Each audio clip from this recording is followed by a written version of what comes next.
सुखदेव जी ने सृष्टि प्रकरण सुनाया परीक्षित राजा को कि इस सृष्टि का निर्माण कैसे हुआ है। सृष्टि का निर्माण जो है भागवत के अनुसार भगवान के मन से महतत्व प्रकट हुआ और महतत्व से 3 अहंकार प्रकट हुए, सतोगुण, रजोगुण और तमोगुण। सात्विक अहंकार, राजसिक अहंकार और तामसिक अहंकार। इन्हीं 3 गुणों से फिर सृष्टि आगे बढ़ी और सृष्टि में जो कुछ भी आज हमें नजर आता है, दिखाई पड़ता है, वो सब भगवान का ही एक रूप है और भगवान ही सृष्टि रूप में विराजमान है। तो सृष्टि प्रकरण सुनाया और उस सृष्टि की मानव योनि कैसे आगे बढ़ी।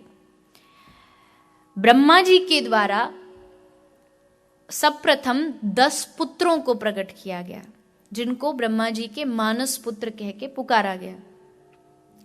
इन 10 को ब्रह्मा जी ने आज्ञा दी कि आप सृष्टि आगे बढ़ाओ, लेकिन ये मना कर देते हैं। तब श्री ब्रह्मा जी ने अपने शरीर के मंथन से मनु और शत्रुपा को प्रकट किया। मनु और शत्रुपा इस पृथ्वी की, इस प्रकृति के सबसे प्रथम स्त्री और पुरुष रहे हैं।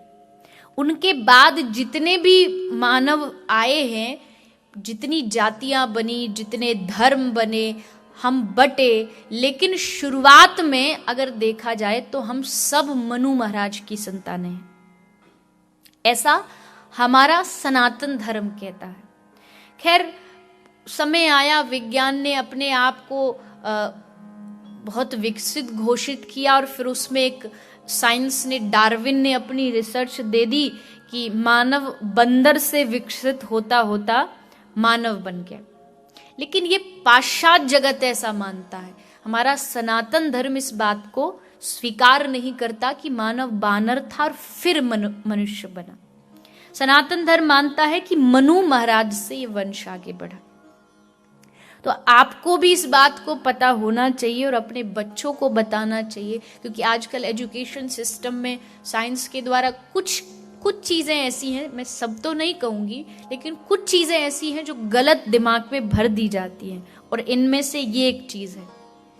समझा दिया जाता है कि ये प्रकृति अपने आप चल रही है, जबकि हमें अपने बालकों को समझाना है कि इस प्रकृति को चलाने वाले भगवान हैं। प्रकृति अपने आप नहीं चलती, ये वायु अपने आप नहीं चलती, इसके पीछे एक तत्व है जो इसको चला रहा है, और वो तत्व ही हमारे धर्म के अनुसार भगवान का नाम दिया गया है।